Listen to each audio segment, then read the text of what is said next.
tous, j'espère que vous allez bien, que vous êtes bien installés. Comme promis, je dédie cette vidéo à mon bilan pour la première aventure que j'ai vécue en tant que jurée dans un prix. Donc c'était le prix du meilleur polar point pour la sélection 2024. Donc je dirais que je postule régulièrement en fait pour ce type de prix, pour être jurée en fait. Je trouve que c'est intéressant pour plein de choses, c'est intéressant pour vivre une aventure en fait avec d'autres personnes. Et c'est surtout intéressant pour découvrir de nouveaux auteurs. Et je dirais aller vers des livres vers lesquels je ne serais pas forcément allée en temps normal. Je trouve que c'est bien aussi de sortir de sa zone de confort, de découvrir de nouvelles choses. Donc c'était l'occasion et j'ai été servie. Vous allez voir, je vais vous parler donc de 11 livres qui ont fait partie de cette sélection. Au départ, on savait qu'il y en avait 10 et en fait il y en a un 11e qui a été rajouté donc à la fin, donc une très bonne surprise. Et en fait je me revois donc postuler, alors pas forcément pour celui-ci précisément, mais surtout quand j'ai reçu le mail. Alors c'est vrai que j'ai excitée comme une puce, voilà. Hein. Enfin, c'était un moment pour moi très important parce que c'était la première fois. C'est vrai que j'avais déjà postulé pour plusieurs prix, j'avais pas été retenue. Et donc pour cette fois-ci, j'ai été retenue, donc c'était vraiment, je dirais, le Graal. Je me suis dit waouh, et je veux la vivre à fond. Voilà une première aventure. On a reçu en fait un lien pour créer un groupe, mais qui finalement est vite basculé sur Instagram pour voilà, avoir un petit peu plus de, je dirais, d'échanges et puis d'interaction, parce que c'est vrai qu'on est tous sur Insta, donc forcément c'est plus facile pour échanger. On a pu apprendre à se connaître, même si voilà, pour l'instant c'est que j'irai par ce groupe. Donc j'ai hâte en fait d'être à la prochaine étape, c'est-à-dire que là voilà, on a lu donc les 11 livres de la sélection. On a voté, donc on avait jusqu'au 25 janvier pour voter pour le livre qu'on souhaite en fait voir lauréat. Voilà, alors est-ce que celui que j'ai choisi sera lauréat ? On verra bien. Et donc je dirais l'aventure est presque terminée, voilà, je suis un petit peu triste, mais j'ai bien dit presque, parce qu'en fait il reste une dernière étape, c'est la remise de prix. Donc pour l'instant on ne sait pas encore quand elle aura lieu, donc ce sera certainement un soir, en semaine je suppose.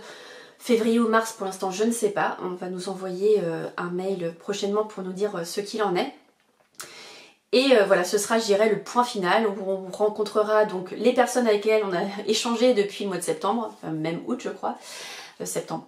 On va voir des auteurs je suppose, et puis on va aussi rencontrer les éditions Point, donc d'ailleurs que je remercie infiniment pour m'avoir fait vivre cette aventure, et puis j'espère qu'on aura l'occasion d'échanger encore de nombreuses fois, et par la suite, même après la remise de prix, nous sera l'occasion de les rencontrer, de rencontrer Charlotte qui nous a suivi donc tout au long de l'aventure et qui nous envoyait des petits messages, des petits mails, etc. Donc merci à vous en tout cas pour cette aventure, merci à tout le monde, merci aussi à ceux avec qui on discute voilà, tous les jours sur Insta. Voilà, j'ai hâte qu'on se rencontre pour pouvoir échanger.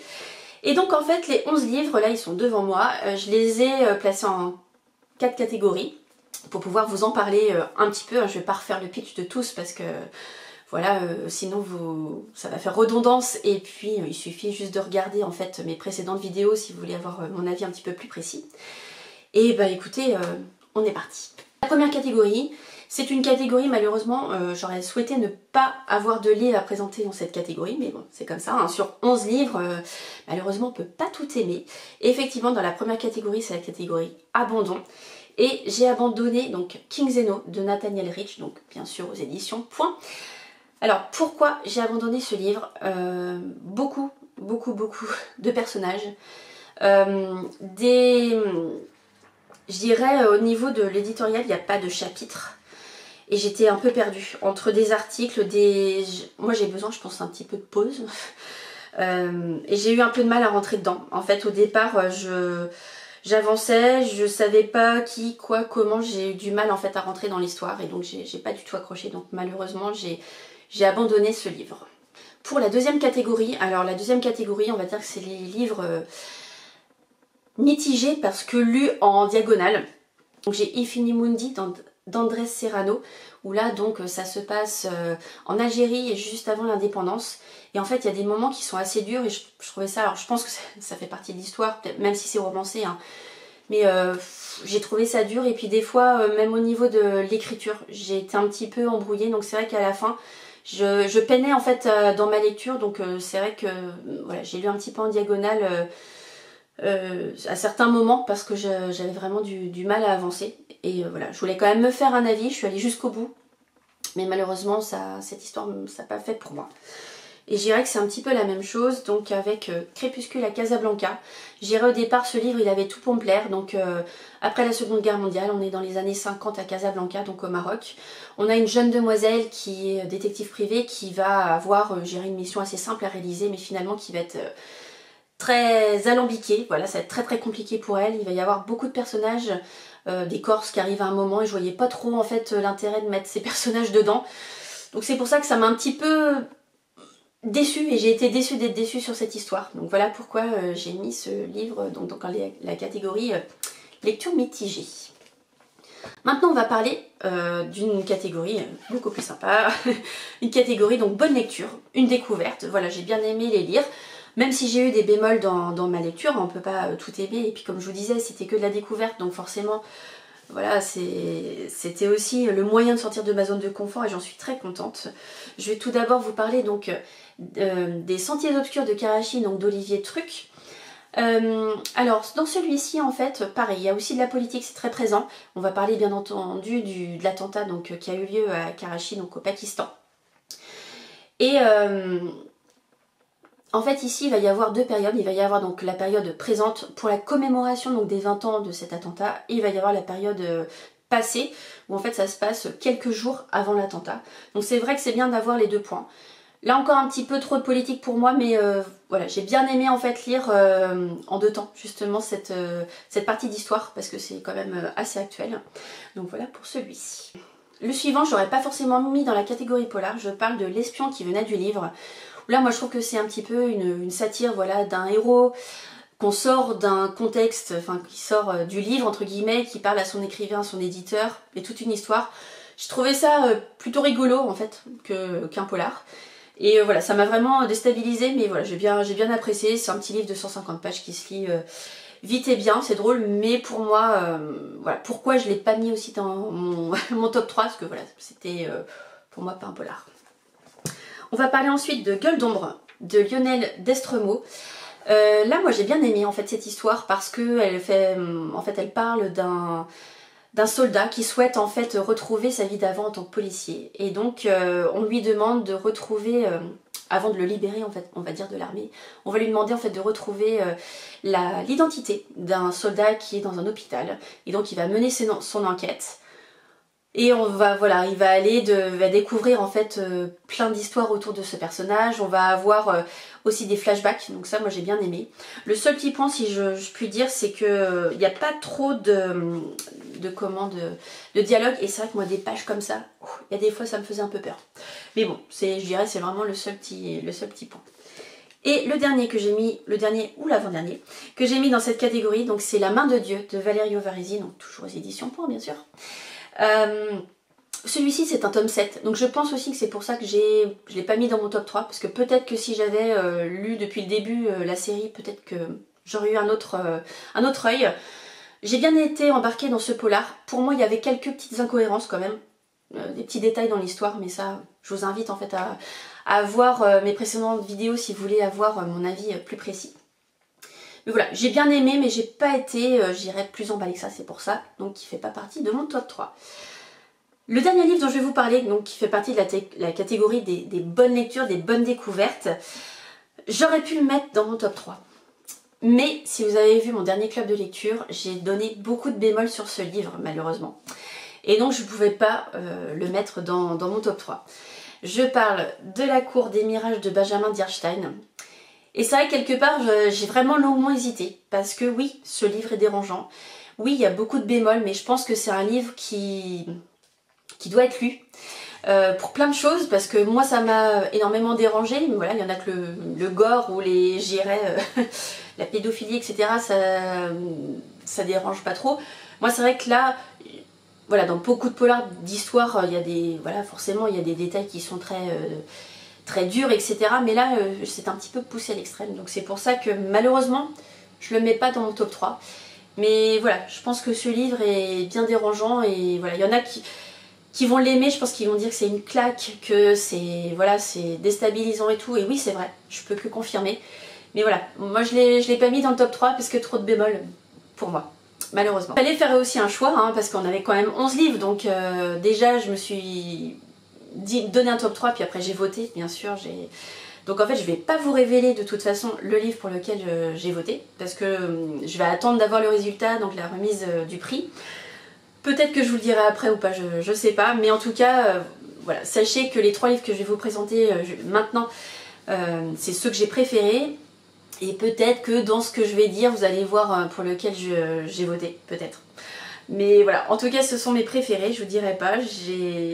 C'était trois découvertes.